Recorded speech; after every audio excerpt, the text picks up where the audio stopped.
عشان لما اقول لك غير الزيت في ميعادك ما بتسمعش كلام، غير الفلتر كل غيار ما بتسمعش الكلام، حط الزيت المناسب للعربية ما بتسمعش كلام. تعال شوف كده الزيت المضروب والزيت اللي مش مناسب، ولما بيأخر صاحبها على غيار الزيت جامد وبيعدي عمل فيه ايه. بص لمبة الزيت في العربية دي قايدة دايما ومش عارف ايه السبب، راح لكذا حد واخيرا قالوا له نفك المكنة.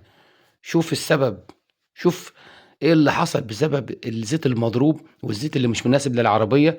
شوف كمية التشحمات والترسبات اللي حصلت في وش التكهات من فوق.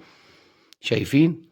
الراجل الطيب ده يفكرها ناقصة زيت، زود كيلو على ال4 كيلو اللي في العربية. تخيلوا العربية دي ماشية 170 ألف كيلو بس وحصل فيها ده كله. بص الكارتيرة كمية الرواسب اللي فيها ازاي، شايفين المصفى مسدودة ازاي.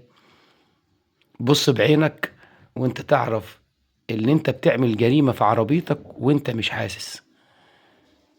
غير الزيت المظبوط، غير الزيت عند حد واثق فيه، غير اللزوجة المناسبة، ما تتأخرش على غيار الزيت. لو 10 غيره على 8، لو 5 غيره على 4، وغير في الميعاد وصياناتك مظبوطة عشان تعيش معاك. وربنا يستر علينا وعليكم، حافظوا على اللي معاكم.